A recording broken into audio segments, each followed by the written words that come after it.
তৃতীয় স্বামী রুশান সিংয়ের সঙ্গে বিয়ে বিচ্ছেদ না হলেও ব্যবসায়ী বন্ধু অভিরূপ চৌধুরীর সঙ্গে সম্পর্ক জড়িয়েছিলেন টলিউড অভিনেত্রী শ্রাবন্তী চ্যাটার্জি। কিন্তু এই সম্পর্ক ভেঙে গেছে বলে শোনা যাচ্ছে। এদিকে টলিপাড়ায় জোর গুঞ্জন উঠছে শ্রাবন্তীর জীবনে নতুন মানুষের আগমন ঘটেছে।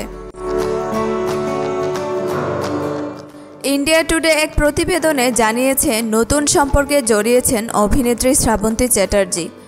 তার নতুন প্রেমিক মনের সঙ্গে শরীর ফিট রাখার দায়িত্ব নিয়েছেন। টলিপাড়ার জোর গুঞ্জন শ্রাবন্তী তার জিম ইনস্ট্রাক্টরের প্রেমে পড়েছেন। প্রায়ই তাদের একসঙ্গে সময় কাটাতে দেখা যায়।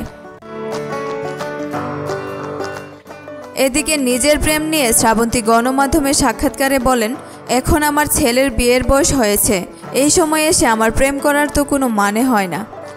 কিন্তু অভিনেত্রীর এসব কথা শুধু কথাতেই রয়ে গেল। জানা যায় শ্রাবন্তীর ফিটনেস কোচ হিসেবে রয়েছেন অরিজিৎ ঘোষাল। তার ইনস্টাগ্রামে ঢু মেরে দেখা যায় শ্রাবন্তীর সঙ্গে তোলা ছবি মাঝে মধ্যে পোস্ট করেন তিনি। একটি ছবির ক্যাপশনে তিনি লিখেছেন, আমরা প্রবাহিত হতে পারি, পার্টি করতে পারি, কারণ আমরা অতি মানব। শ্রাবন্তী এখন তার শরীর নিয়ে যথেষ্ট সচেতন।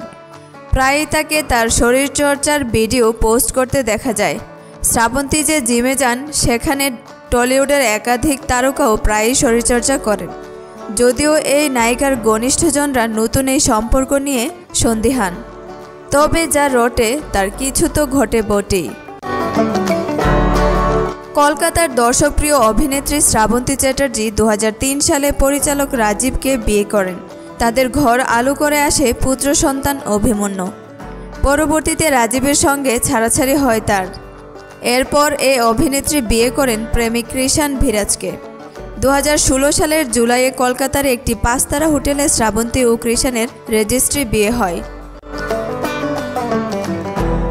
2017 সালের আগস্টের দিকে দ্বিতীয় সংসারেও ভাঙনের সুর বেজে ওঠে। 2017 সালের শেষের দিকে বিবাহ বিচ্ছেদের কথা জানান শ্রাবন্তী। 2019 সালের 19 এপ্রিল অনেকটা গোপনে প্রেমিক রুশান সিংয়ের সঙ্গে 7 পাকে বাধা পড়েন। মজার ব্যাপার হলো রুশান সিং খুবই ফিটনেস সচেতন। তৃতীয় সংসার ভালোবেসে বাঁধলেও এখন আর একসঙ্গে থাকছেন না রুশান শ্রাবন্তী। তাও দীর্ঘদিন কেটে গেছে। বিবাহ বিচ্ছেদের মামলাও দায়ের করেছেন শ্রাবন্তী। রুশান এ সংসার টিকিয়ে রাখতে চাইলেও নারাজ শ্রাবন্তী। বলা যায় এই সংসারও ভেঙে গেছে, বাকি কেবল আনুষ্ঠানিকতা। ভিডিওটি ভালো লেগে থাকলে লাইকে ক্লিক করুন এবং এই রকম নিত্য নতুন ভিডিও পেতে আমাদের চ্যানেলটিকে সাবস্ক্রাইব করে পাশে থাকা বেল আইকনটিতে ক্লিক করুন। ধন্যবাদ।